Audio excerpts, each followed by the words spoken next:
throughout the meeting. So I'm going to hit start transcription and see what that does. Great. Okay.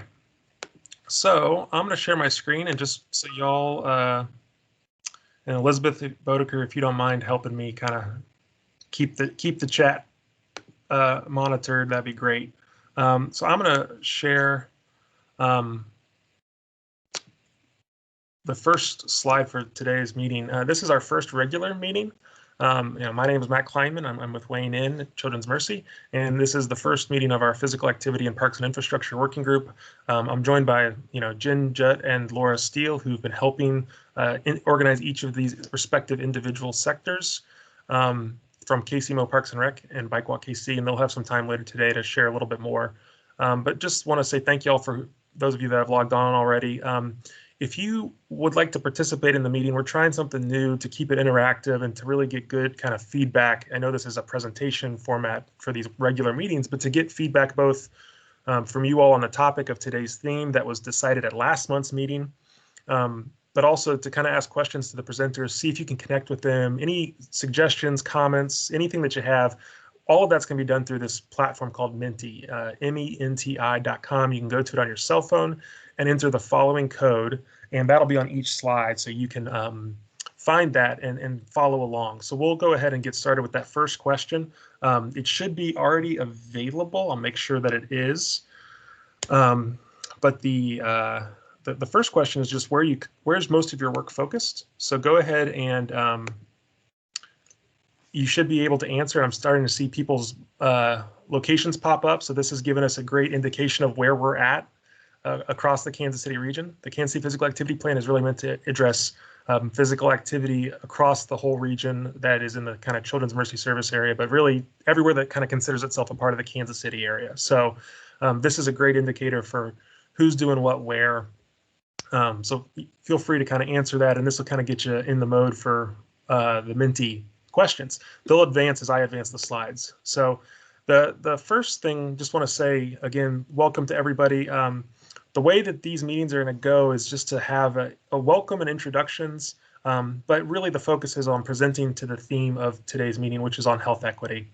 I'm going to go through just a quick overview of some information about that theme, and then really turn it over to our guest presenters today. We have three. We have Roosevelt Lyons from KCMO Parks and Rec talking about the Quality of Life Improvement District. We have Dr. Amanda Grimes from UMKC talking about Move More, Get More and their work at Central Park and Central Middle School. And we have Brenda Brinkhouse-Hatch and Jordan Ayala.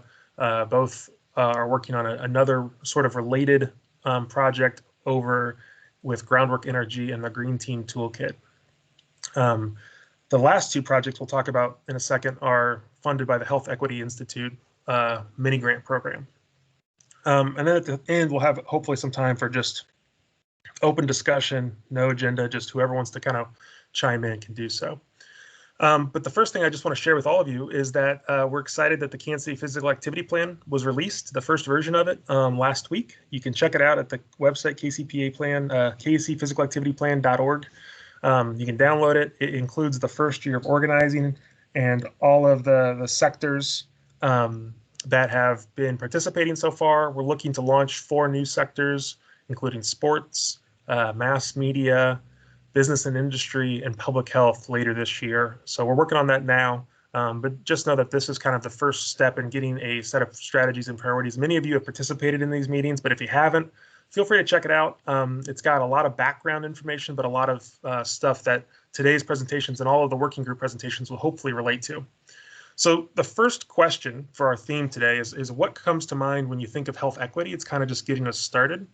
And so I'll advance the slide so you can see it now.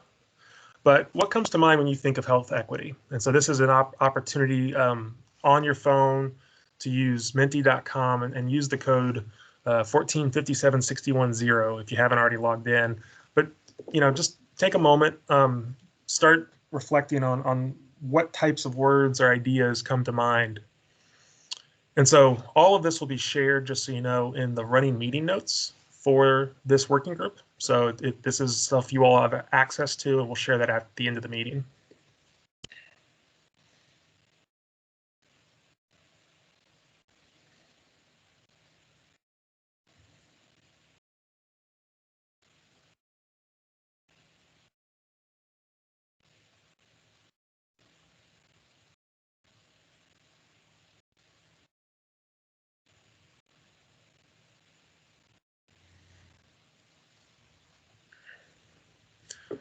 So feel free to keep kind of responding to that. But I thought it might be helpful to center the conversation today just on a definition. This is a definition from the CDC's Center for Disease Control on health equity. And so a lot of the comments seem to kind of be coming back to this idea of justice, access, inclusion, community, opportunity, really great themes. But the definition that the CDC likes to use is that it's an attainment for the highest level of health for all people. And it really kind of maps it out as its programs, its measurements, and its policies. But I think that's a helpful definition. For those of you in the public health space, this isn't new information, but the county health rankings and the Wyandotte County heat report, these kind of two maps are what you see on the side, show that the average life expectancy varies widely, and your zip code is a better predictor for your health than your own DNA. So in Wyandotte County, or in Kansas City, Missouri, the average life expectancy, the last county health rankings they have found showed a 14-year gap in life expectancy based on zip code. The Wyandotte County the heat report shows 24 years, and one of our presenters later today is updating those maps. And so the disparity in health is clear in our built environment. For those of you that don't get the newsletter, which is most of you, because I think there's only about a dozen or so people that signed up because we just launched it last month. But one of the things we shared too was the recent Dangerous by Design webinar that featured some of the infrastructure conversation about health equity. And so they're really taking a hard look at nationally how danger by race and ethnicity and the likelihood of being killed in neighborhoods by vehicles is not equal based on our demographics. And so it's a very, real-time conversation happening now, which I think is partly why this group was interested in it. But also ULI locally has done an incredible report with KCMO Parks and Rec.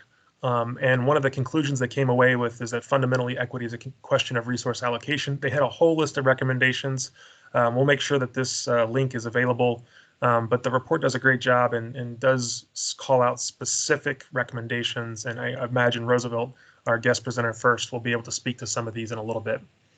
But the last kind of poll before we get into the presentations is just to answer this question from you all, from your own perspectives across the Kansas City region.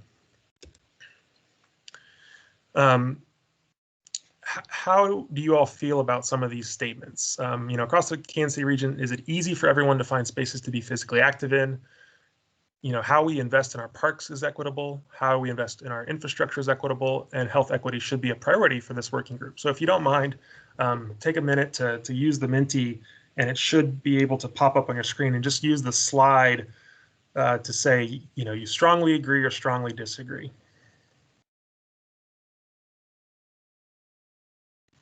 And so as more people submit, we'll see these kind of averages weight, and I think it'll give us a good barometer of where we are at as a working group and how we perceive health equity in parks and infrastructure as it relates to physical activity.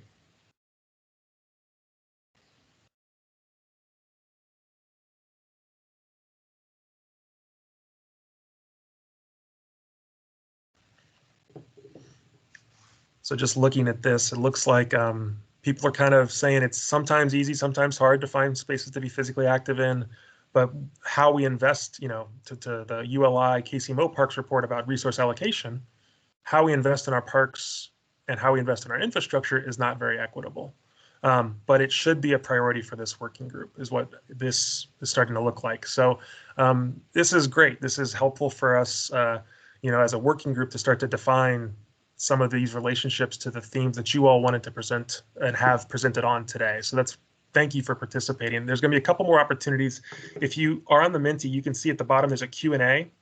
So you can add questions for this entire working group that we'll try to get to at the end of this meeting today. Just know that you can do that. But I wanted to just acknowledge that two of the presenters today, this is being our first working group.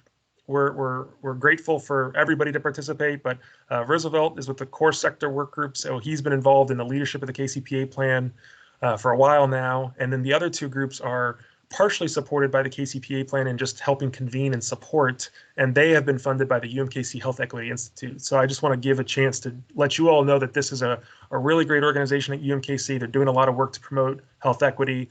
They're leaders in the region on this space, and there are many of you in the room who are familiar with them, but if you're not, feel free to check them out. And we're really grateful that they've participated in the KCPA plan as well. So I mentioned this earlier, but if you have any feedback for the presenters, I'll go ahead and advance this slide so you can give direct feedback to those that are presenting today. But we'll come back to this later on. Just know that you have a chance. If you hear something, we're going to have a format where they present for about 10 minutes or less, and then you all have Q&A for 10 minutes or less. But if you have any thoughts that come to mind while you're listening, feel free to use that tool to ask those questions. So I'll stop talking here in a second and just turn it over to Jen to introduce Roosevelt. But just know we have 3 presentations, and we're going to try to get everybody done in about 20 minutes or less for each group. So I'll stop sharing my screen. When Jen and Roosevelt, when you're ready, I can share the video, but I'll stop for now to let you all kind of give an introduction.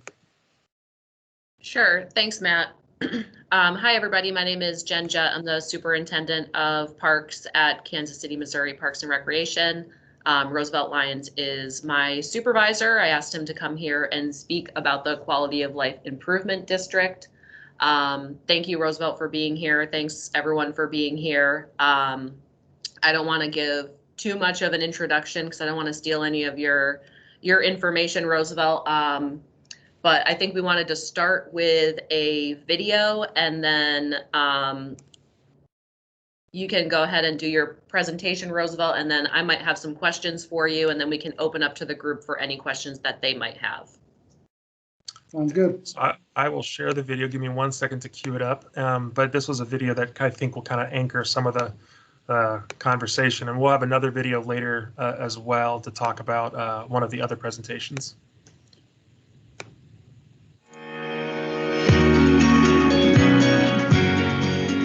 Vineyard Park, which we're standing in today, is one of those parks that we're doing a park blitz on.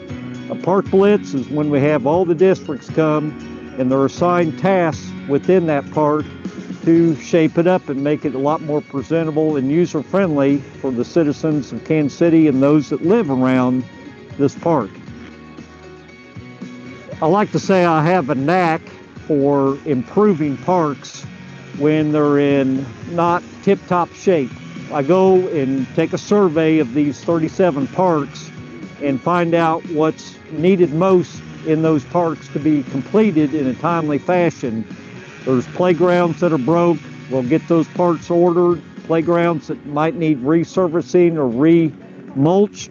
Safety items are considered first. After that, it's going to be more aesthetic value that we'll go after for turf improvements, trimming of trees, increased lighting or barricades for those, cleaning up dump sites, picking up litter and trash in a timely fashion. This is really, really gonna improve our park over here. I'm very happy that they are doing this. I've been a resident over here for 40 plus years, and I really love this area in this park.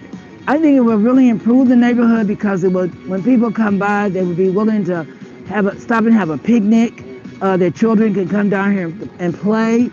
It's not full of trash and brush. I think they would feel safe here. It would really do wonders. And I would love to see it looking out my window to see that it's a beautiful park. At the shelter, we're getting new picnic tables. The old ones were pretty well damaged, beat up. New grill. Along the streets that border this park, we have a lot of branches and trash, dump sites to be cleaned up. We do have some hangers over the trails, which is a safety issue. So those are kind of our 3 major points we're going to focus on today in getting this park tip-top shape. I'm happy that they're here, that they're really doing this. It really gives some hope. And maybe the neighbors will come out more and really enjoy the park. And so I'm really happy, really, truly, truly happy for it.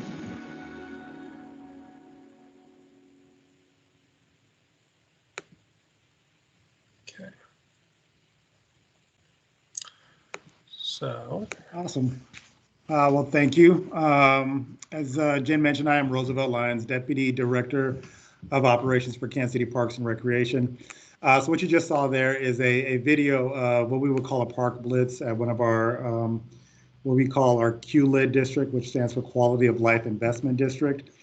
So I'm going to talk about what QLID is, and then I'll back it up and talk about the idea of equity and how that district kind of fits into our bigger picture on equity. So the QLID district is a specific district that contains 38 parks, and they encompass the 6 zip codes. Matt mentioned earlier that there are 6 zip codes. There are 6 zip codes in the Kansas City, Missouri, within the city that have the lowest life expectancy throughout the city. So on average, those residents live 12 to 14 years fewer than our highest life expectancy zip code. So when we first started this process, and it's been about a 3-year process, we were calling these zip codes Life X zip codes, as in life expectancy, because they did have those lowest life expectancy numbers there. We've pivoted from that to call it our QLID district, because we wanted something that didn't focus on the lower life expectancy aspect of it, but more on the investment that we were making in these 6 zip codes. So these zip codes are, of course, right in the middle of what people consider to be the urban core. Zip codes 64126, 127, 128, 129, 30, and 32.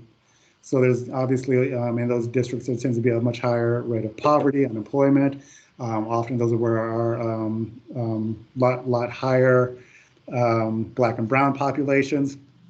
So the QLID district, like I said, it's 38 parks within those 6 zip codes. And what we've done is we've created a specific park maintenance district.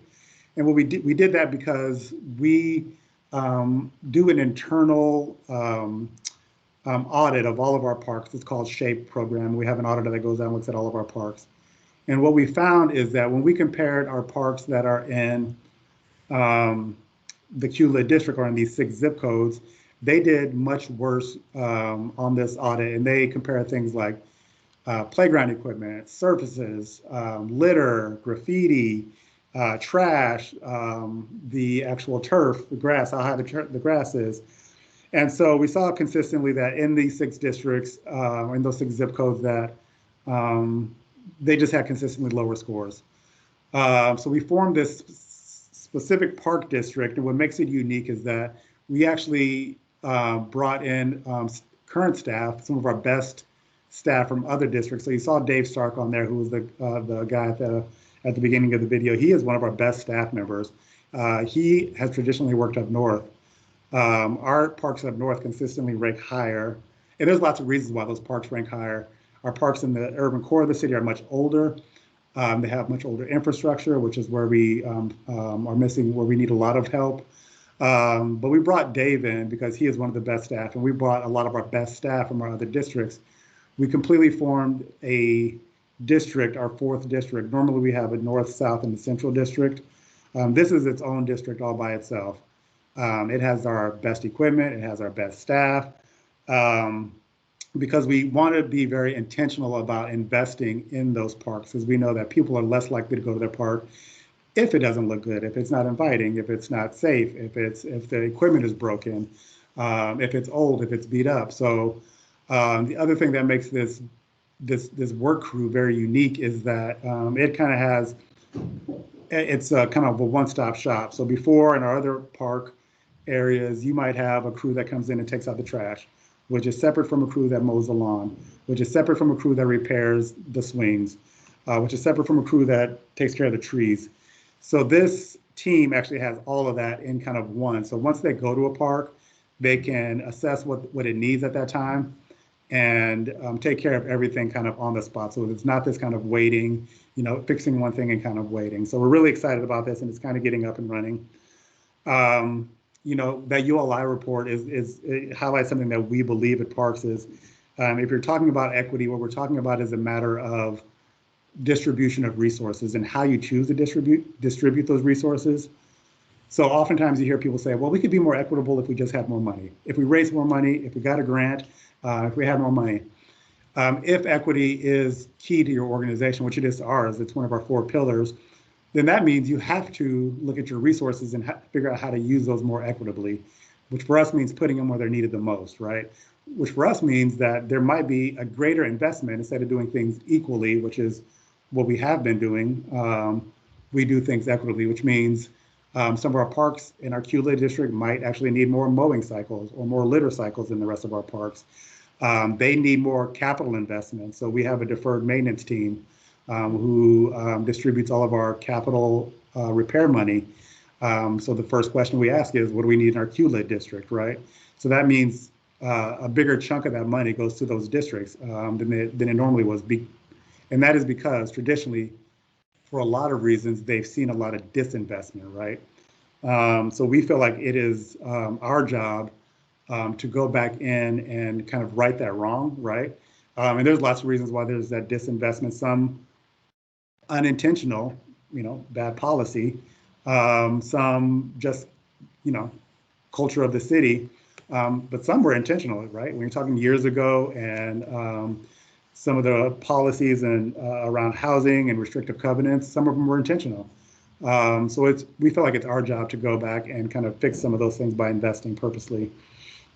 And how we got to that is our boss, the director, Terry, was in a meeting that our health department did around these LifeX, what they were calling at the time LifeX zip codes, about 3 years ago. And I kid you not, she texted me at 1 a.m. in the morning and said, hey, we got to do something about this. And so the first thing we did was a very programmatic kind of intervention at our community centers. We offered free community center memberships to individuals who lived in those 6 zip codes. We also offered additional programming, right? As part of this kind of 2-year program.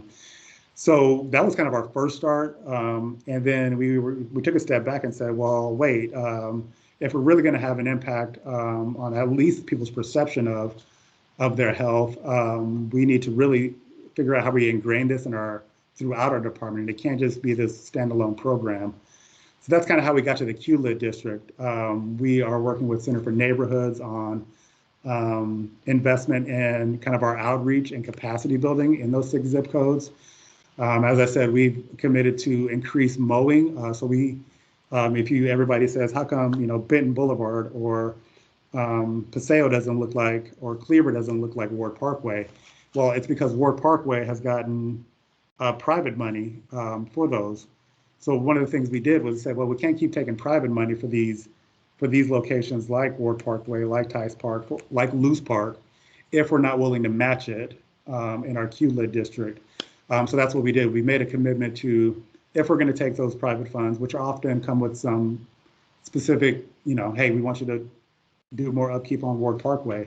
If we're going to take that, then we have to mirror that within our QLID district. So that's what we've been doing. We've set aside what we call enhanced mowing cycles on some of our boulevards and parkways in the QLID district to match what's in Ward Parkway. And it's not going to be, a quick turnaround, right? It's going to take years of kind of that investment to get some of those boulevards and parkways to the same standard. But we're kind of committed, and we've made those structural changes within our department, and we continue to do that. That's the quick and dirty summary. Again, we didn't take any resources. We didn't ask for any more resources. We have gotten more resources. This idea goes to the programming, and we did our virtual learning centers with Kansas City Public Schools, and we made it free for Kansas City Public School families because we know that's where the biggest need was. We charge some of our other schools that we know we can and can't afford it, but for those families in those districts, it's free. So that's just some of the examples. Thanks, Roosevelt. I just want to ask a couple follow-up questions, and then we can open up to Q&A. So we'll do maybe like 3 minutes, and then if anybody has questions, we'll open it up in a couple minutes. So can you talk about QLID and where is the program, where's the project right now? So this is it's as far as the QLID district, we have been since we took some of the staff from our current districts, but we also hired a bunch of new staff into this district. So we are just now, it's probably been about a 3 to 4 month process of staffing that up. So we've staffed that up, also getting new equipment and repurposing equipment from others. So they do some of the work now, but they're just now kind of getting to the point where they're fully staffed and able to operate as its own specific district. So kind of going forward this year after these blitzes, which we've done a couple of them, is kind of the kickoff of this district's work.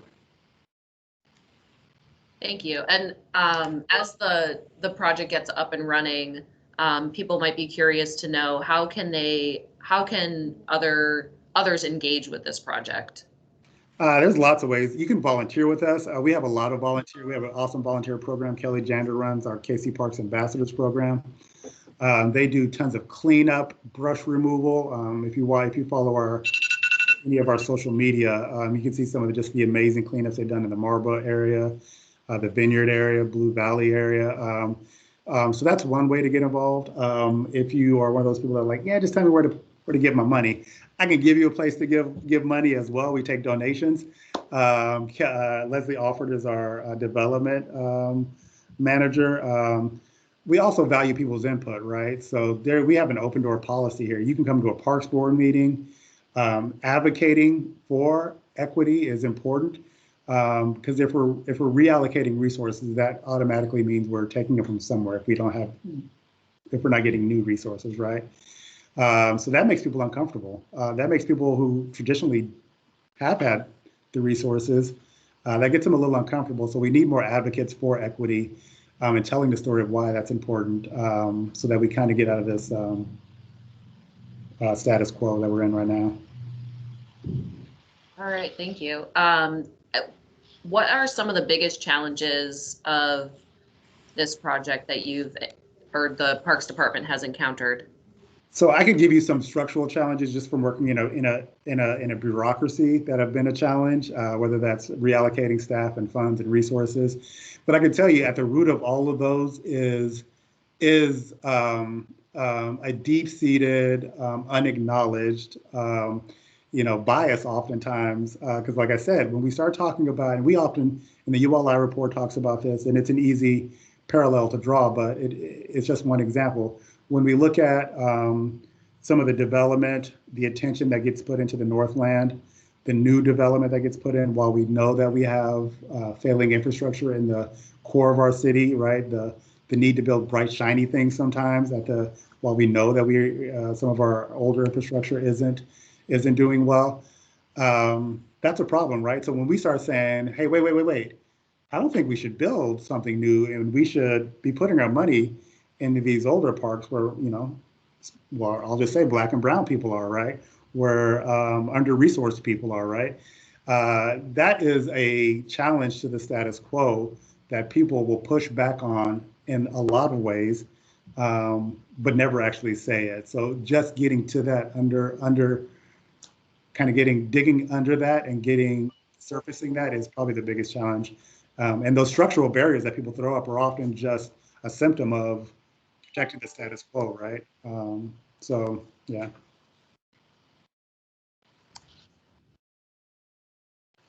All right, thank you. We can open up to any questions that the group might have for Roosevelt. We've got about 8 or 9 minutes until the next presentation. Yeah, and we can end early if y'all don't have anything, but I'm sure there's some, and I've already seen some come through on Menti. So for those of you using Menti, thank you. That's a great way for us to keep track of all this, so it doesn't get just lost in a Zoom chat. And I'll show you, Roosevelt, the 3 questions that have come in so far, but anybody can add to this list. But Roosevelt, do you want to, maybe pick and choose some of the questions that pop out at you here? Yeah, so I'm gonna start with this middle one. How do elected officials relate to how equitable funding decisions get made in parks? Man, it's been a mixed bag, I'll tell you that right now. And if you had to guess, I can tell you there are some who are very supportive because it means that we're putting resources where they haven't been put in the most, right? So there are some that are very supportive when you think about 3rd and 5th district, and that's where these parks are. There's a lot of support there, and when we start challenging where we spend our money and how we spend money, especially capital money, there are definitely elected officials who give us some pushback here. Some who don't always understand what equity actually means, and people use the word equity and equality interchangeably. So doing things equally works if everybody starts off in the same place, which I think is often what people try to use. But if you've already admitted that you've disinvested in some neighborhoods, doing things equally isn't going to get you where you're trying to be. So it's a mixed bag to answer that question. And then I saw another question on there about, the first one was about, do people respect the improvements? Yes. So one of the things that we've been doing is we're trying to be very mindful, and this is some of the work we do at Center for Neighborhoods, about engaging the neighborhood in these processes. Like I said, we have an agreement with Center for Neighborhoods where we not only do we have money for stipends for kind of these liaisons with neighborhoods. They have to be part of the process if you want it to be successful, if you want to make lasting change, if you want your park to be taken care of. Being able to have your neighborhood involved in the improvements creates ownership, and wherever we've done that, versus just coming in and saying, all right, we're fixing up your park, there you go, thanks, bye. We tend to have a much better life cycle on equipment and everything else because there's that ownership. If you've engaged them. Now, if you just say, I'm doing this nice thing for you, be grateful, that doesn't go over anywhere. I can tell you that right now. There's no park or anywhere. But if you can involve people in that process, you end up with you get people that are much more invested and they respect what's been built there. Just to make it easier for you, I'll maybe read one. What metrics are used to track your guys' work? Yeah, a few of them. So right now, I mentioned our SHAPE report, which is it's an audit. It's a formal audit. It's a very in-depth audit. So we are tracking that right now. We compare our scores for our QLIT parks to our citywide scores. So that's one of our most telling ones. With the Center for Neighborhoods, with our agreement right now, we're creating a survey that the neighborhoods will take, and it's kind of our pre-post and along the way kind of survey to gauge people's perceptions of not only their park, but of us as an organization and how responsive we are to their needs. So ideally, once we implement this survey, we'll be able to take it and to see whether people feel like their voices are being heard, whether they feel like they're being included in the process, whether they feel like we actually care about their neighborhood, right? So those are two of the main mechanisms right now that we use, that we'll be using to measure, both just from the hard data analytical point with our audit, but also from that more qualitative survey kind of aspect as well. Hey, Roosevelt, a follow-up on that. That wasn't my question, but I'm super interested in this question. So this is Jordan Carlson from Children's Mercy. So this is great work. Thanks for sharing this. And my question is maybe just a little bit more about your audit. And I'm specifically wondering, are you guys tracking the number of people that are using the parks, or where in the parks are being used? And I guess the reason that I ask is because some of my research work has involved kind of developing and using some tools to do that. So I was wondering if there's any potential partnerships of some of these things as well to partner with some of your work. Yeah, so that's a good question. So the quick answer is no. We don't have a really solid way to measure how many people are using our parks. We do know that, and we've participated with some of the tools that are currently being built. I think it's EPACT is one of the tools out there. I actually asked one of our special project managers right now to look into some options, because we kind of want two things. We want to know, obviously, quantity, how many people are using parks and trails, and be able to have a hard count on those.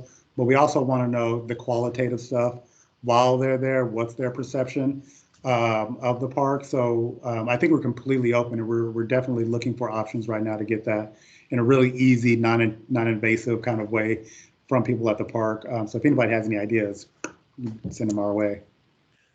Roosevelt, yeah. Go ahead. I'll be in touch about that. That's great. Please do. Running up on our time, this might be the last question to ask, depending on how long it takes to answer, but it's a good one and it came in early. How can this group advocate for policies that support the work of health equity in parks? Love that question. So the other part of this that we do that is probably just as important, if not more important, is we actually just got some money from ULI as part of that report to do what we're calling an audit, an equity audit. And it's essentially an audit of some of our policies around procurement to see if they actually improve equity or if they hinder equity. And I can tell you there's policies out there currently on the books that actually are not equitable and create more inequities. So I do think, to answer your question, I don't know yet. I can tell you that what individuals can do, because we are really at the very front of looking at policies and figuring out which policies need to be addressed and to create that equity. So here's a good example is developer fees. If a developer is building a new housing development, they have to either give parkland and because they're taking up new green space. So they either have to pay us a fee or give us parkland in lieu of those fees. We stopped taking parkland because we have too much. So we take those fees, and traditionally those fees have been they have to be spent within 3 miles of that development where it's happening. So if you can imagine, most of the new development is actually happening up north because in the middle of the city, a lot of it's landlocked.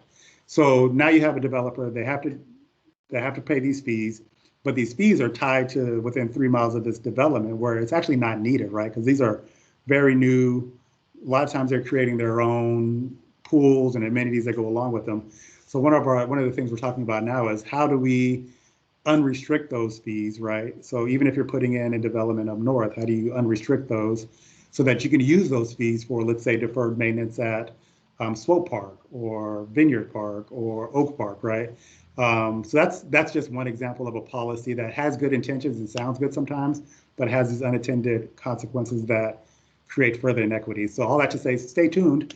And yeah, we would love once we start tackling some of those policies, because some of those are city council decisions, some of them are parks commissioners' decisions, but we'd love to have people advocating for those. That's great, thank you. So it's a good time to transition into, because of Jordan's question earlier and the question before that about measuring and evaluation, to our second presenter. And Laura and Amanda, I think you guys got this. I'll let you go ahead and just get started. Thank you, Roosevelt. All right. Everybody, thank you for being here, Roosevelt. That was an amazing presentation. Thank you for being here. So Dr. Amanda Grimes is from the UMKC School of Nursing and Health Studies. She teaches in the Bachelor of Health Sciences program. Her area of focus is on the health and social factors associated with bicycling throughout the lifespan, as well as the promotion of active transportation. Dr. Grimes is a co-director of the Active Laboratory and lead researcher with the Move More, Get More program, and has sat on the board of Bike Walk KC since 2014. I'll turn it over to Amanda. Matt, I think we may need your help presenting the slides. All right. Am I going through the original slides that you all used? I thought I sent an updated version this morning, or I can take access and share my screen, whatever's easiest. Let me see if I can just give you access to share your screen, because I'm not sure I have those pulled up and you probably have them quicker. Let's see. Who can present? Everybody. Everybody can present, but we're only going to let Amanda do it. All right. I think you should be able to share your screen from here if you know how to do that. If you don't, let me know and I can help troubleshoot. Okay. I think I have it presented. Do you guys see the slide? Yes. I see it. All right, thanks, Laura, for the introduction. This project here is called Central to Central, and we're really looking at increasing health equity by improving access to schools and parks, particularly Central Middle School and Central Park. So this kind of highlights the area that we're looking at. You can see Central High School is marked there on the map, and Central Middle School is just below that. Their sports facilities are across the street at Central Park, which shares some other park facilities there as well. But you notice they have to cross Linwood Boulevard, and 31st Street is the other major street that kind of outlines this park. So we wanted to look at this to increase access, safety, and to ultimately increase physical activity for these youth by increasing access to the park. Our team here is made up of Bike Walk KC, Laura Steele, the Director of Education. Robert and Shook has also been assisting with this project. And then most recently, we've been talking with Duran Nutzel of Street Smart Design and Build, and then KC Public Works. So here's just a few pictures that kind of highlight some of the issues that we're looking at. There's no crosswalk, mid-block crosswalks to get into this park, except for on the Linwood side going directly from the school to the park. And you can kind of see this big dump truck here, but it's still busy, crossing a really busy street. There's not a lot of parking or just community access from the residents that live around the park. So we are posing to have the middle school students conduct walking audits around this park, looking at things like access to the park, you know, the ramps, crosswalks, things like that to make getting into the park easier for them. Let's see, so this project will allow students to have access or have a voice in this collaborative process between the schools, city services, nonprofit organizations, and researchers. So the idea is that we'll host a event in early May to conduct these walk audits in conjunction with some of our other activities. I think I kind of failed to mention that we're working with the specific program at Central Middle School, Move More, Get More.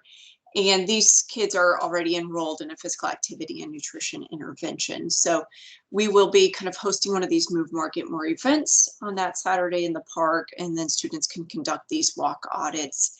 And then we'll really kind of analyze the data from the walk audits and work with the students to help come up with solutions to increase that access to the park, present to Public Works, and then kind of culminate in at least a one-day demonstration of an improved infrastructure project that will increase the access to the park.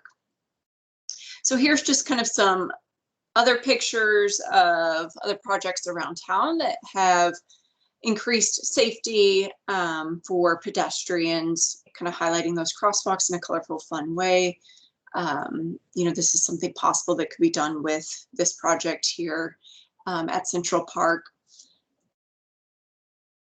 This really aligns with those priorities of the physical activity plan as well. And so some of those priorities that we're kind of highlighting where we haven't scored so well in Kansas City is on the active transportation and looking at the built environment. So both of these projects will really build consensus with the community, have their voice heard, and try to improve some of these measures in the Kansas City area. So as I was saying earlier, we're kind of hosting this pop-up physical activity event, a part of the Move More, Get More project. And then we will solicit community involvement through the participants of Move More, Get More and their families on these park audits, and use validated tools to have the students go around the park and kind of measure these key things that are barriers to access to the park. So we'll address health equity by engaging community, respect, and contribute to the local communities to enhance the neighborhood and quality of life. And really, we're looking at addressing health disparities via physical activity by addressing some of those environmental burdens. So as mentioned earlier, this project is funded by UMKC's Health Equity Institute. This was their mini grant opportunity. And kind of a follow-up grant funding to this project is through the KC Healthy Kids Champions for Health Challenge. And we're kind of using the Health Equity Institute to fund the initial walk audits and event. And then the one-day demonstration is funded through the KC Healthy Kids. And then we're looking at the AARP's Community Challenge as an additional opportunity to make that infrastructure change more permanent. So our research questions, we're really wanting to look at kind of how going through this process with the youth, how does that change their view of community engagement and empowerment? So if they can kind of see this process from start, you know, the conception of their idea of how to improve the infrastructure, talking with the proper organizations like Public Works, and then seeing a project happening at the end that really improves safety. How does that impact their empowerment? And then really to kind of see how feasible this project is. We see in the literature that similar things are done, but oftentimes in more affluent communities that have more resources. And so we're seeing if we can kind of create a model based on this project to replicate in other circumstances. Some of the challenges that we are working through now is really kind of balancing the safety of the event or the infrastructure change with making sure that that infrastructure change is meaningful. So we have been kind of brainstorming potential changes to the built environment in that area and working through just what's feasible, what is safe. You know, doing some infrastructure changes on Linwood and 31st Street are both really busy streets, and so there's some potential safety issues there. So I think we have decided to use more of the side streets, which actually connects the parking lot to the park as well. So looking more at, I think it's Indiana, that is the side street. Also, another challenge is just timelines. We have the full year to complete the project, but while we have the students kind of captive in the Move More, Get More project and have after school programming already in place, we want to complete this project within the academic year. So they get out kind of early mid-June, and we want to be able to conclude this project in that time frame before they kind of move on to summer activities and we lose kind of that greater connection with them. And then just the barriers with COVID-19, you know, all of our program right now is virtual with the kids, and we are planning some in-person, socially distant kind of masked events, but you know, those take some extra thought and precautions. So just dealing with the COVID-19 restrictions right now as well. What success will look like is really increasing the perceptions of community engagement and empowerment for these youth, so they can kind of know how to go through these steps on their own to improve their own community, and creating a model to replicate these actions in other areas that will further increase health equity through physical activity and infrastructure improvements. That's what we hope to see through this project. And that kind of wraps up what this project is. Thank you, Amanda. You've covered a ton of stuff. One thing, and I see it here in the chat, and something others may be wondering is, you know, getting involved. Andrea Clark from KC Healthy Kids is asking, can we volunteer for the walking audits or the demonstrations? You know, maybe perhaps which would be the best contact to reach out to for the different activities or whatnot?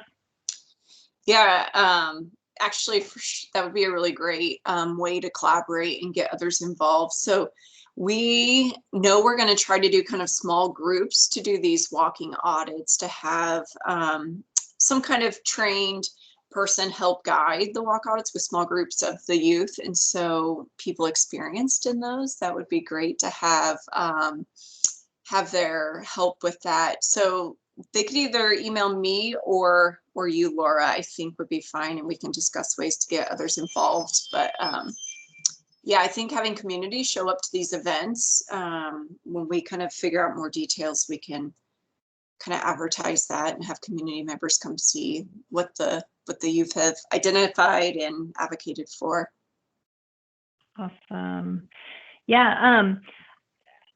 During your presentation, it just suddenly popped up to me, Amanda. I'm not 100% sure, Roosevelt, if this is your first time hearing about this project or not, but you know, I'm kind of interested after hearing Amanda's presentation and knowing that Central Park is in the Coolidge district. Do you see any way that our project could help or contribute to the Coolidge project?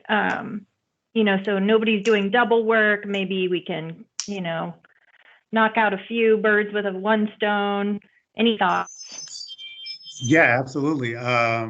This would be a really good, I think, a really good fit for us, and we would love to explore that possibility a little further. Awesome. I've worked with Amanda a time or two. Yeah, and I failed to mention that Parks and Rec is also a collaborator on the Move More, Get More project. So yeah, we have lots of collaborators in this group on this project. Thank you. Yeah, we'd love to follow up after the call. Perfect. Amanda, if you want to stop sharing your screen, there we go. I can spotlight you as you answer some of the questions. But Laura, do you have anything else you wanted to go over? Amanda did a really good job there going over everything. You know, it just, I think in a way can't be said enough, the challenges that COVID has put on not only, you know, this project, but, you know, inevitably everybody's project. And so, you know, we hope that we're going to be able to still see success and make it happen within the timeline. I know in our conversations, there was a lot of, you know, are we going to be able to keep the kids' attention and things like that, you know, knowing that there is a distance between some of this work and doing it virtually, trying to organize in-person things, and also just, you know, making sure that we can get some good stuff done before the end of school, because that's another kind of little hard timeline. So, but other than, you know, that, again, I think Amanda did a really great job. Does anybody from Menti, was anybody typing in any questions from there? Yeah. Or There was a couple, but I think a really good one is there any communication with the community surrounding the park, letting them know that the park is being improved? So not a lot to direct community. We're really in the planning phase at this point. I know Laura has reached out to some of the neighborhood associations and just recently to the fire station that's also housed in the park there to see if they want to get involved. But we've definitely talked about, there's several churches within a block of the park to engage them in the neighborhood association. So we'll be working on those things in the near future.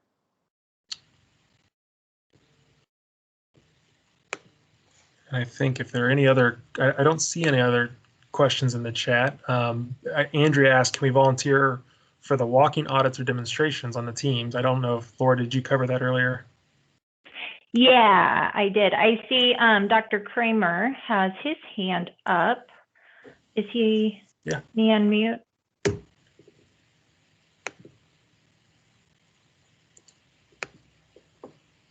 You should be able to unmute. Sorry, I guess my space bar didn't work there. Thank you, Laura. You're the one person in this group that I recognize, and I was trying to get by without identifying myself as a doctor because I don't look like one today. But I am a family doctor. For those of you who don't know me, I'm affiliated with Truman Medical Center and UMKC, Dr. Grimes. So maybe I'll meet you there one of these days. I work with med students and PA students and residents out of Truman Lakewood, but I have a long-standing interest in all of these things. We're talking about parks and built environment and active transportation and all that kind of thing, complete streets. So I think I've got three questions. I'll just kind of blurt them out here.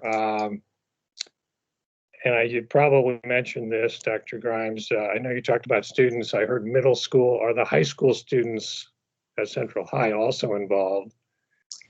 They aren't specifically. So the Move More, Get More, the grant was specific for 6th through 8th graders. And so those are the kids that we have the relationship with and are continuing to work with. So that's who we've partnered with on this project. Okay, thank you. And, you know, I drive by there occasionally at this location, and I'm thinking that 34th Street and Linwood, they're fairly heavily trafficked, certainly during rush hours when I might be coming and going.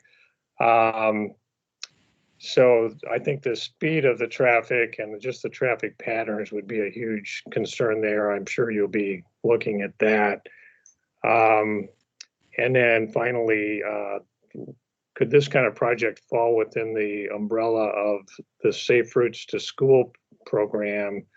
And if so, would that provide some potential expertise or additional funding sources. I know you've got great expertise with Bike Walk KC, so I have no concerns there. Maybe more of a funding source.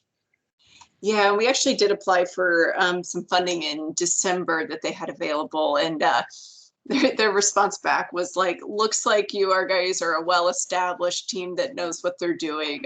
We trust that you can accomplish this without us, is kind of what they said. But we'll continue to look at additional funding sources to make it permanent. Well, that was a nice compliment at least, huh?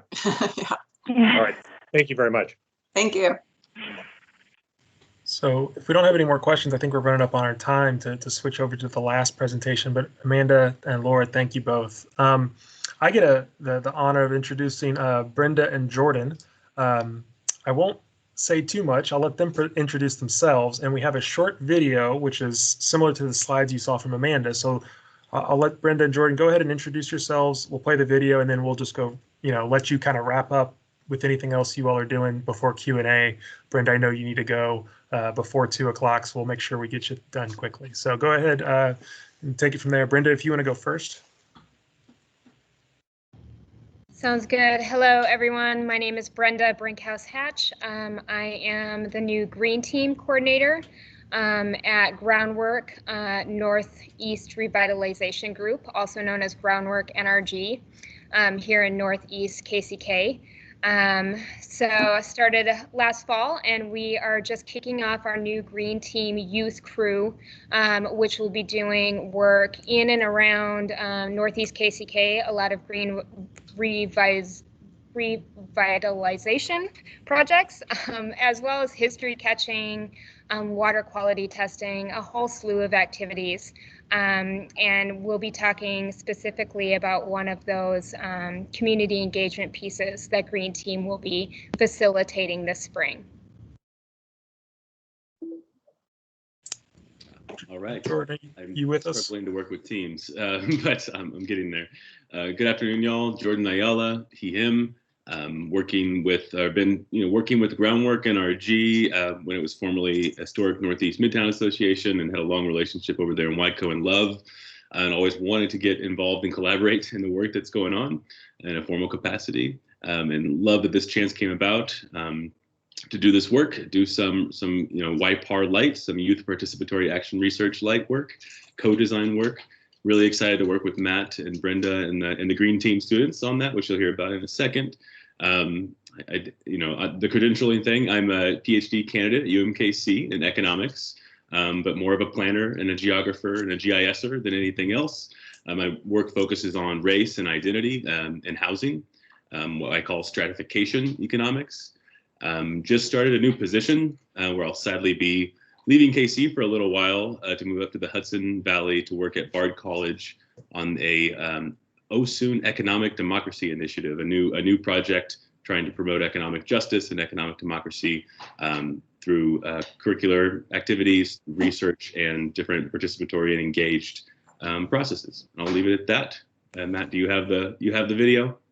I'm pulling it up as we speak, so give me 1 second. It lasts for about 5 minutes, and this is the presentation that was submitted to the Health Equity Institute for the grant that was received. Team Toolkit brings together local youth with neighborhood residents to improve their parks, trails, and vacant lots. The project will develop a process where neighborhood residents and our youth can work together to creatively figure out what should be done and then create a plan to improve the natural and the built environment in their community. There's a great need for this work. This map that you're seeing on your screen shows the average age of death for the past 5 years in Wyandotte County. Previous work accomplished by HNMA and local residents illuminated a need to address challenges in 3 broad focus areas: brownfield redevelopment, green space and vacant land planning, equitable development, and building a healthy community. These discussions led to the creation of the current Groundwork NRG Purpose Map. Groundwork NRG provides and develops multiple services, programs, and projects that align with these established goals. The Green Team supports youth interested in environmental stewardship by providing skills and employment.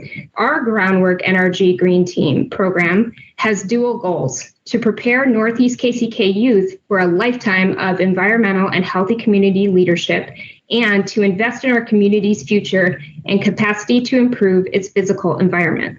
We brought together a multidisciplinary research team led by our community partner Groundwork NRG that builds upon previous community-wide collaboration. One example of that past collaboration is found in the Active Living Trails project. In 2017, Groundwork NRG led a community planning and research effort to build 2 active living trails along the Jersey Creek Trail and the Parkwood Park. These experiences piloted some of the methods that will be included and developed further through the Green Team Toolkit. One tool that was used in the Active Living Trails project was CPTED, otherwise known as Crime Prevention Through Environmental Design. It's a common method used for community design of defensible space, such as clearing sight lines and cleaning up trash. However, it is based upon the broken windows theory of community policing, which can lead to over-policing and disinvested communities. This is why the Designers Protest movement, which includes architects and urban planners from across the country, has called for an end to CPTED being used because it can increase the focus of police on Black and brown communities.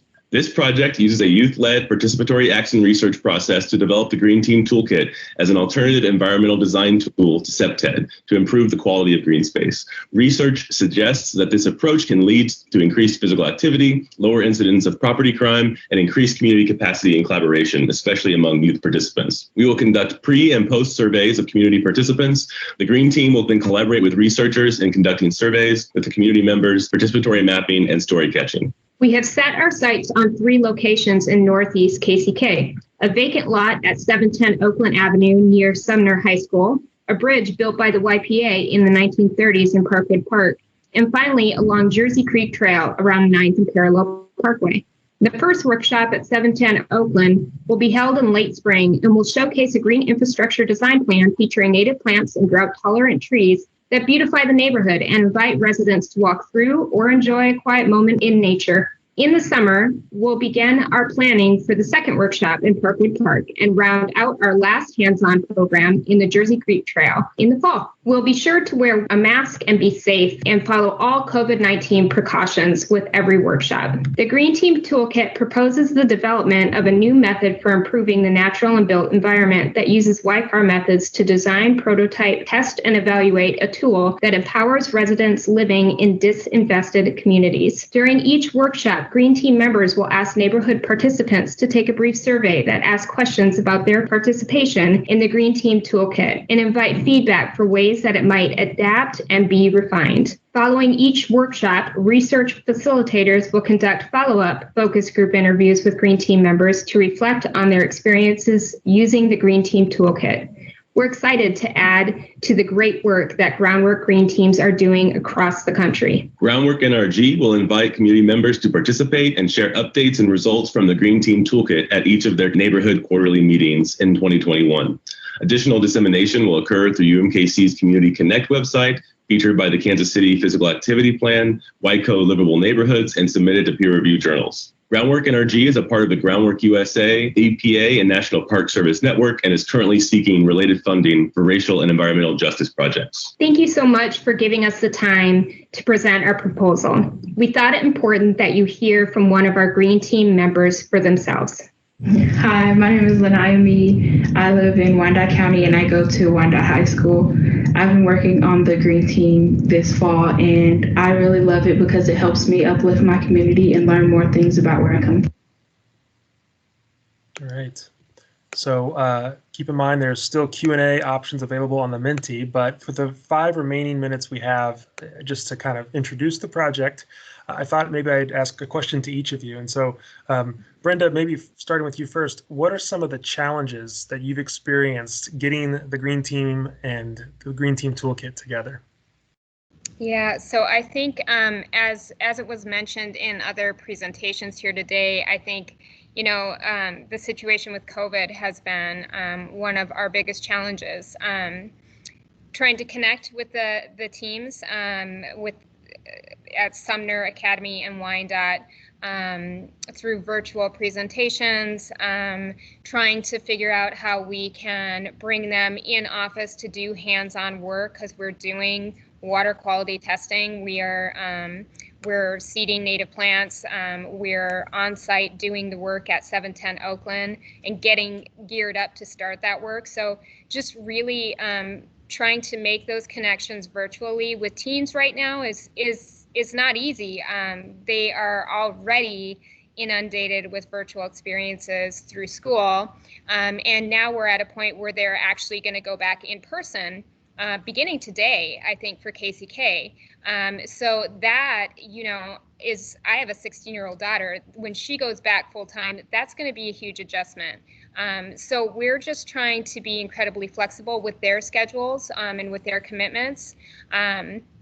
And working within a schedule that can accommodate all these different individuals. So, and also the community work. So the community engagement piece of our project, which we have planned for April 29th as our first Green Team Toolkit workshop, will be in person in the Douglas Sumner neighborhood. We're inviting residents to the vacant lot that we'll be working on.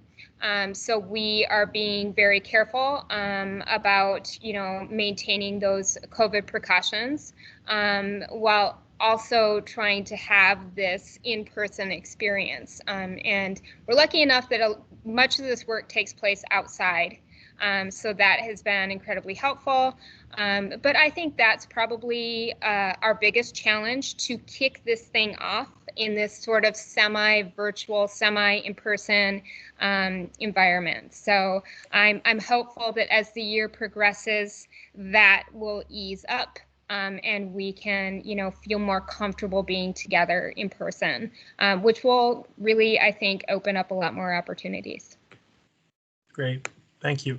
I'll one more question for Jordan, and then maybe open it up again. People feel free to use Menti or the chat, whatever makes the most sense, or hop on and ask a question. But for Jordan, this is the meeting theme is about health equity. Can you talk a little bit about how this project relates to that topic with all the work that you've been involved in?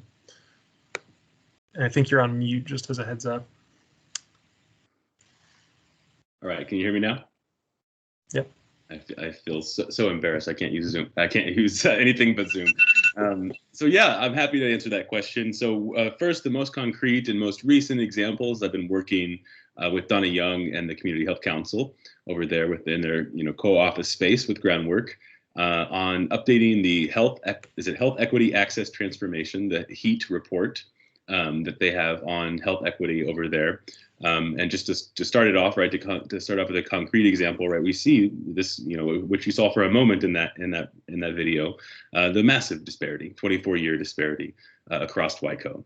And so, as again, why I'm so excited to be a part of this project, and why I've been working so long to try to find a way to collaborate with this group, who are good friends, but also just, I think, doing incredible work that is incredibly connected with the community, very much led by the community, and involves a lot of participation from a lot of different stakeholders. It is just a perfect example to I think, and hopefully we'll be able to achieve this, really responsibly engage in a PAR research process. We're definitely preferencing the action, even within the PAR process. We're preferencing the action over the research, but just incredibly excited to get to work with folks who know their communities, right? We had a meeting last week where I think it became very clear, right, that the Green Team students are the experts, right? Are just as much experts as any of us on this call at understanding these questions, at least from that perspective. And right, the PAR process is trying to enable us to preference, to highlight, right, these other forms of knowledge creation, right, a little bit less, potentially less exploitative, is that the word, or extractive. And I think that is the way that we're going to get, this is my, my personal assertion, that's the way we're going to get more sustainable, just outcomes. And I'll stop there.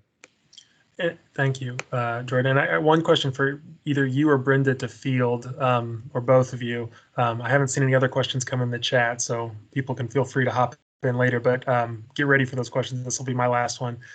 Where does this work go if we checked in with you all in a year from now? What what do you hope to achieve with the Green Team Toolkit? Well, I can start with that one, and then Jordan, you can pop in if you have things to add. You know, Green Team for Groundwork, every Groundwork trust across the nation, and there's 20, has a Green Team. And we're the newest trust within that group. So our Green Team is very new. This is the first sort of official, we had a couple Green Teamers help us in the fall, but this is kind of our first official kickoff with the Green Team Youth Crew.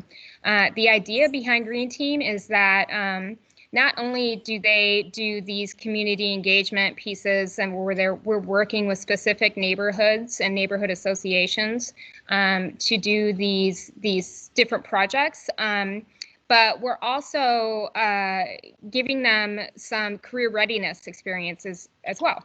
And so this is sort of the kickoff to that. This particular Green Team Toolkit workshop, we're sort of envisioning as being the first piece of community engagement when we start moving out into more and more of our Northeast KCK neighborhoods. So it will be sort of the introduction to the different projects that Green Team can offer these neighborhoods. It will be the starting point for identifying, you know, these issues within the built environment of these different communities. It will be carried through to the designing of interventions on those issues. It will move even further through into the actual installation of these different green infrastructure practices, whether it's just tree planting along Jersey Creek, whether it's quality water testing or cleanup or riparian buffers or, you know, pollinator gardens, whatever it may be, rain gardens. It's sort of the first step in bringing the community in with the Green Team for intergenerational learning, and then working with the community through every single stage, all the way through the maintenance of it.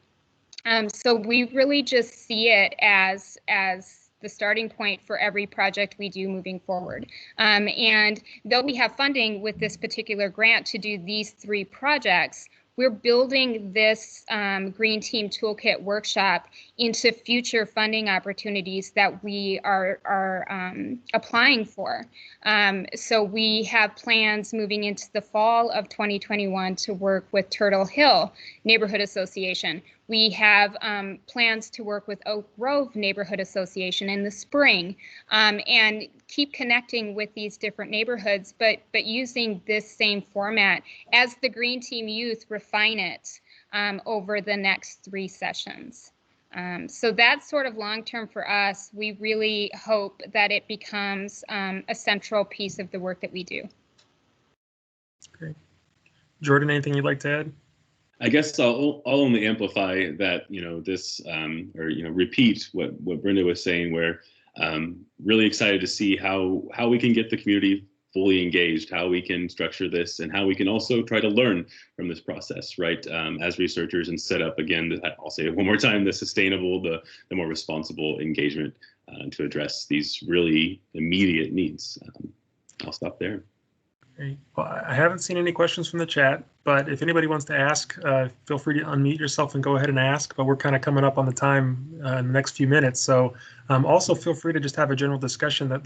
When Jen, Laura, and I started putting the meeting format together, we hope to have just a more of an open format at the end of the meeting as well. So if you have questions for Brenda or Jordan, feel free to ask. I know Brenda's got to take off here in a second because she's got a meeting to get to, but anyone's welcome to jump in and ask, and I'll add one link in the chat, but if there's not anything for Brenda or Jordan specifically, feel free to open it up.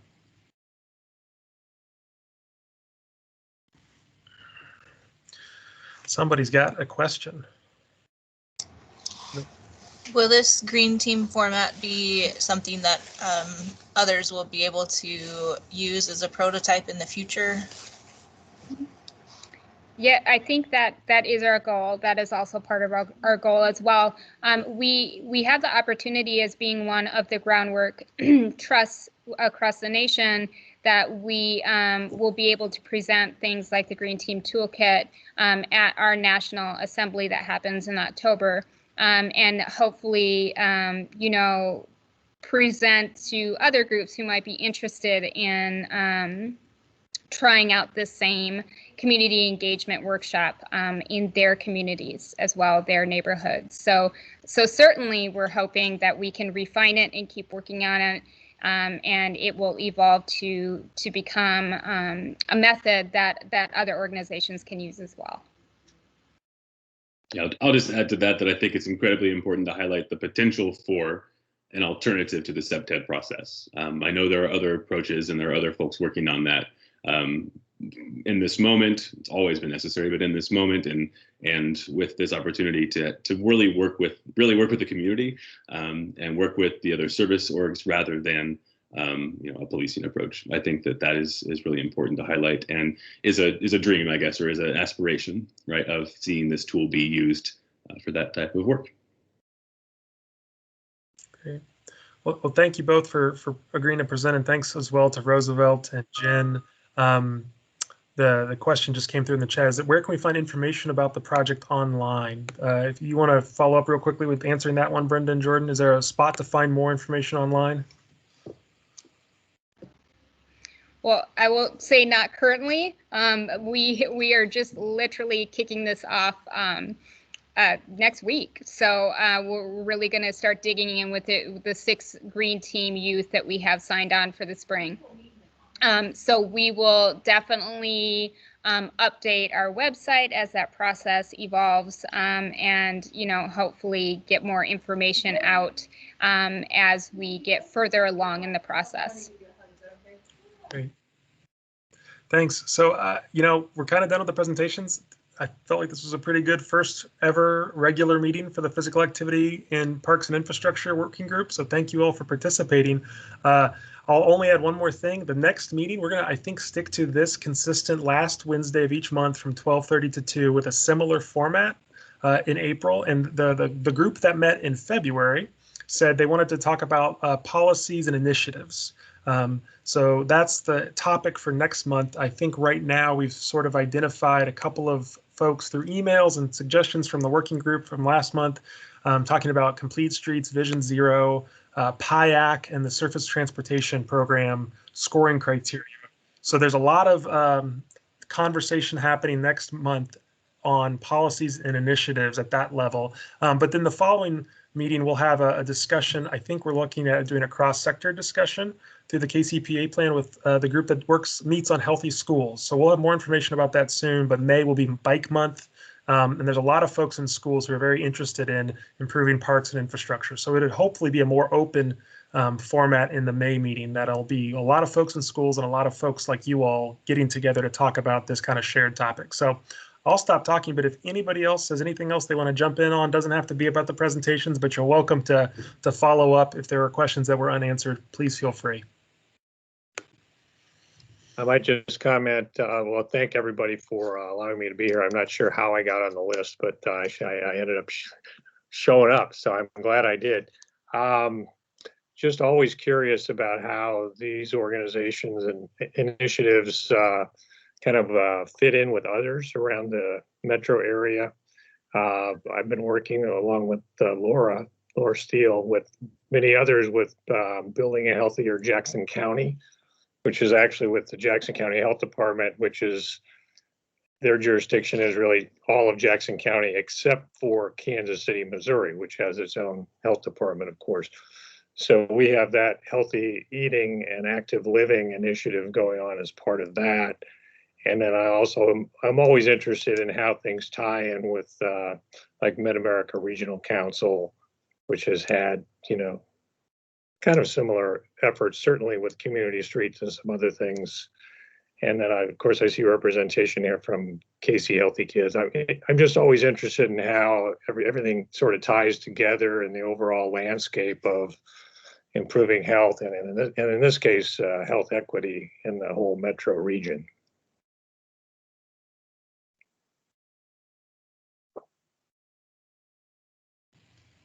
I don't know if that's a specific question to any one person, but I can just say that the KC Physical Activity Plan is probably the one example of where that's coming together. So KC Healthy Kids is involved in that. There are a lot of different sectors that are involved in that. It'd be great to have more participation. Of course, there's a healthcare sector that you might be interested in joining and kind of framing some of those references. But yeah, I think that's absolutely a critical question. I don't know if there's a great answer, but that's part of why the KCPA plan exists, is to have this kind of conversation across a lot of different organizations and a lot of different locations.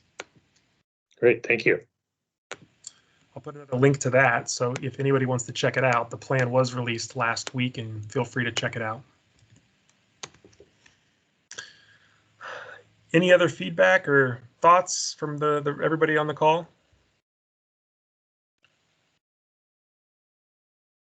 All right.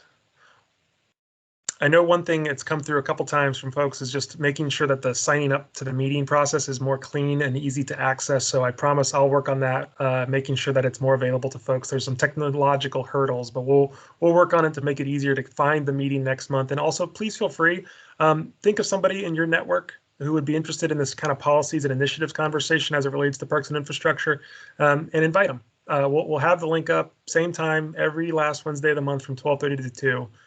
But please feel free to invite more people who you think ought to be a part of this conversation. It really is great to have a diverse range of perspectives at the table. So these meetings are recorded. We'll share them out both as a whole meeting, but also individually for each sector or each presenter. So the presenters have a short recording of their conversation as well. So thank you all for joining us today, and enjoy the rest of your Wednesday and then the last day in March. Thank you, presenters. Those were all great presentations. All right. Matt, can I see the word cloud one more time? Yeah. We'll keep the meeting up for people that are, wanting to linger and chat with one another if they'd like, but you're welcome to kind of take off. We can absolutely go back to, I'll share my screen to show each of the Minty questions that we had. This is where people were located. So we had a couple in Wyandotte, Johnson County, a few in Jackson. This was the word cloud. Thanks. Justice, access, opportunity. Community. 28 responses. And we can make sure that all of this will get included in the running meeting notes, which are always linked with each of the meeting invites, so people can always check back on past meetings.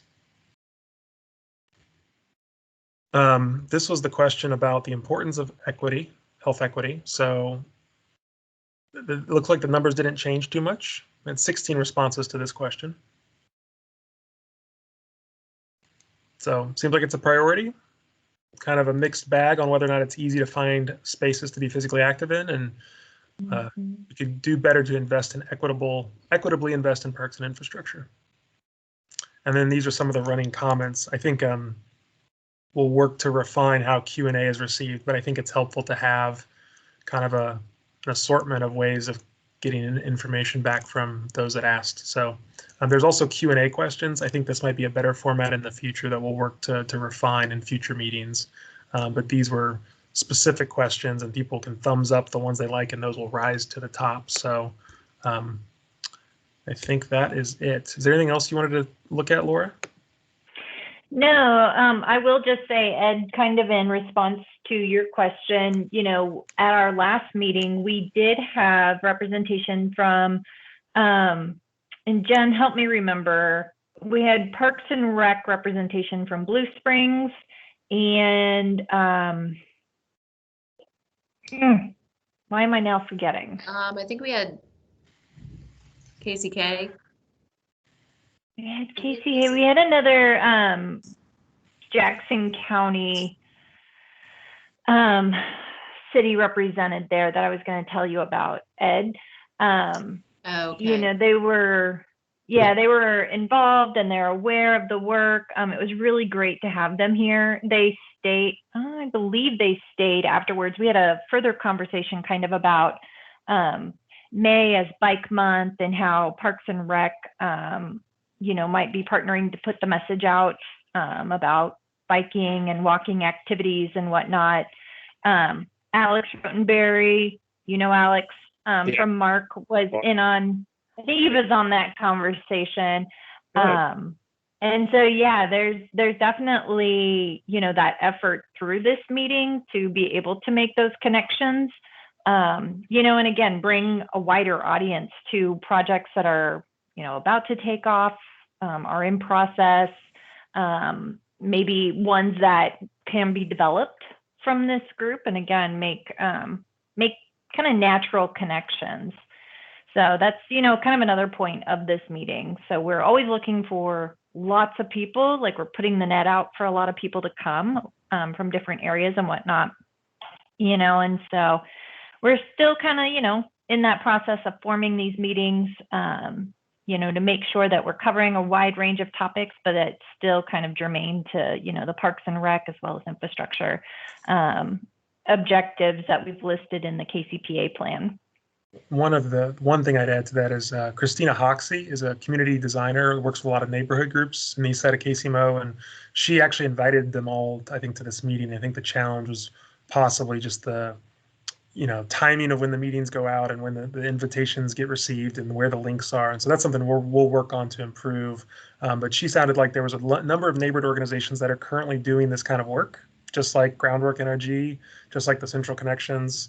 So there's quite a large audience in the community for this, but making the connection on a virtual environment on a 12:30 on a Wednesday, I think that's still a barrier. So we'll make sure we host these recordings online and share them and try to improve the ways that we connect with those groups. But I think Christina had at least 3 different neighborhood organizations that she thought would like to participate, and I've had personal conversations with a few more. So I think there's an interest to really connect with the neighborhood groups that are on the ground doing the work as well.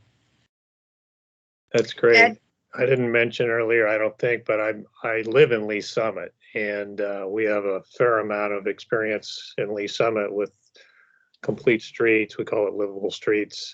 Also with our Parks and Rec department, and I'll try to send the word out to all those folks. Our Public Works department is really progressive. Michael Park is all over the metro area, you know, speaking and working on committees and things like that from Lee Summit's Public Works. So, and we have a Livable Streets Advisory Board, which may be able to help with some things as well. So just wanted to mention that. And I'm sorry, I interrupted somebody who was also starting to speak there. I don't see names on my screen anymore, but I think Shelley. Hi, Ed. There we go. I'm Shelley Summer. I work at Children's Mercy in the Weighing In program as well. I feel like we've met before, and it may be through the work that's gone on in Lee Summit related to livable streets and infrastructure out there. There used to be a coalition, and I forget the name of it, that met out in Lee Summit at maybe Paradise Park. Oh, yeah. That's actually one reason why I kind of brought up the kind of overall landscape of all these groups. So that was one, I think that was with Eastland Foundation or something like that. That's right. Yeah, and to my mind, not a direct offshoot of that, but I think the Building Healthier Jackson County is sort of a similar initiative to that one. And yes, now that I see you and see the name, we did meet there, and so good to see you again. Thank you. Well, the point I wanted to make was we are not trying to take over anything, but what we want to do with our initiatives is really help align the work that's going on across the region under a similar framework. So using the same strategies so that people recognize the amount of effort going on to make changes within the system.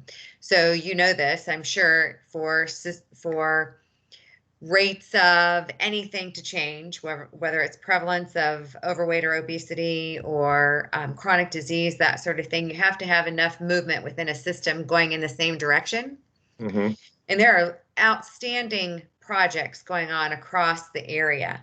What we hope to do is align all of those things under the same framework so that we're moving in the same direction. We're not competing with each other. We're complementing each other so that our efforts, our impact can be, I guess, exponential, for lack of a better term. So that's great.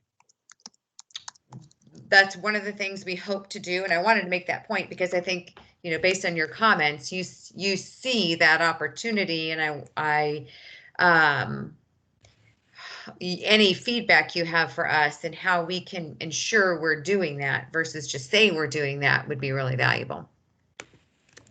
Absolutely. Well, I've been around KC a while, around healthcare a while, and Complete Streets and all that kind of stuff for a while. And I found that if you just hang out long enough, you learn some stuff. So anything I can sort of help with in terms of maybe a little historical perspective. Also, I've been involved in a few of these groups that have prompted me to just think about that big picture.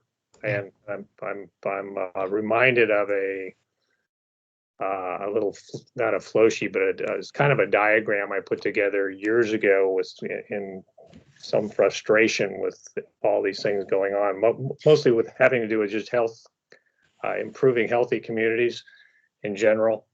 And if I can dig that up, I might send it to you guys and maybe update it a little bit. But there are a lot of, like everybody knows, there are a lot of different groups looking at this from different perspectives and working together in some arenas as well. So thank you.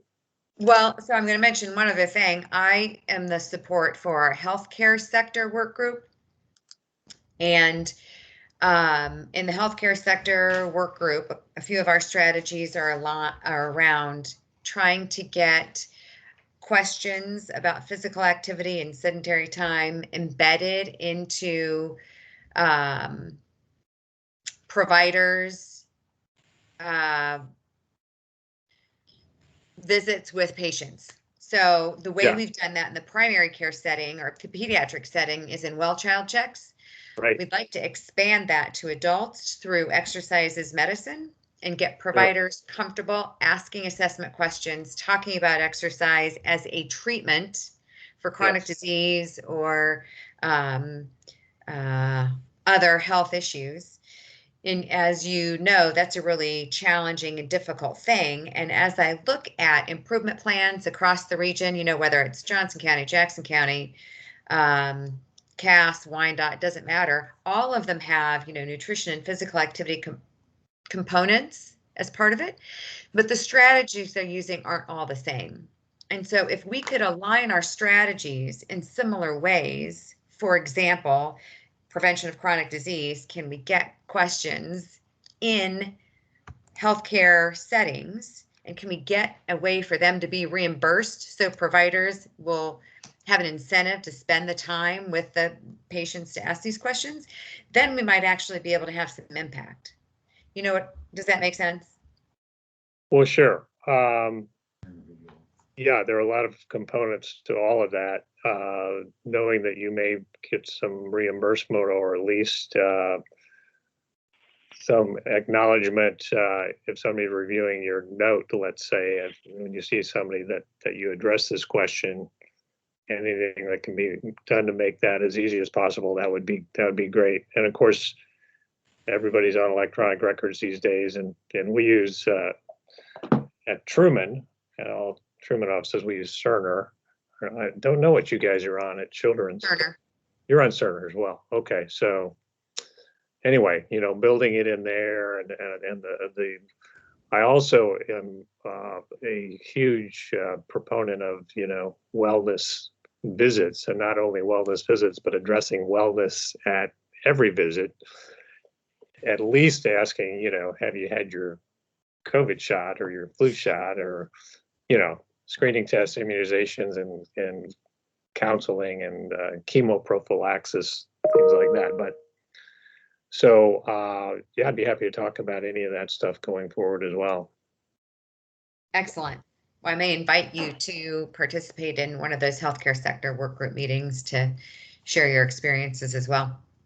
That'd be great. And just for full disclosure, I'm doing very little actual clinical work these days. I do a lot more teaching with the med students and PA students, and somewhat with the family medicine residents. And then my only clinical work these days is at the Sojourner Clinic, Kansas City Free Health Clinic, or I'm sorry, a student-run free health clinic with the UMKC School of Medicine. So I'm not actively seeing patients at Truman these days. Well, that's okay. You know, your experience is still valuable. And I will also mention one of the strategies that we have in the healthcare sector is including lifestyle education for all health professionals, starting with med students.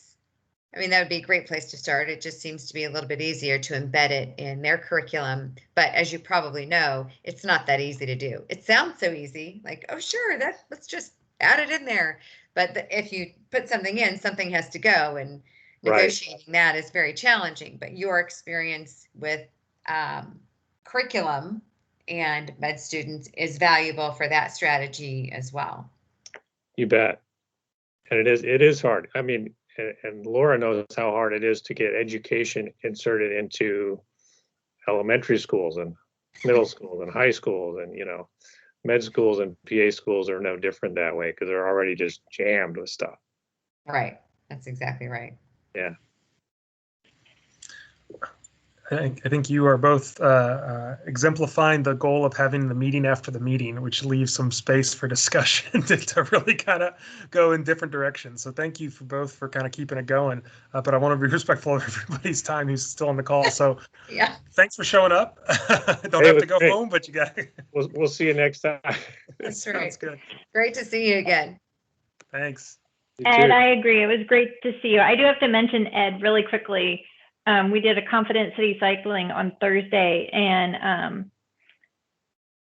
Felipe Navarro. Hey, yes, I knew he was going to be there. He said, Dr. Kramer says hi, and I'm like, oh, that's awesome. So thank you for sending people our way. That's amazing. But yeah, I think, you would fit in several areas of, our Kansas City Physical Activity Plan work groups, not only on healthcare and public health, obviously with your expertise in infrastructure and the work that you've had through the Livable Streets. If we can get our consortium, our Missouri consortium, Complete Streets Consortium back up. Yeah. I think that would be very, very enlightening for obviously the infrastructure side of things, but definitely to a degree, some of the other sectors as well. So good to see you, Ed. Always good to see you, Laura. Keep up the great work. And thanks for working with Felipe. He's one of our PA students. So that's what he said. I said, is he your teacher? So good stuff. Thanks, everybody. Bye. Take care. Take care.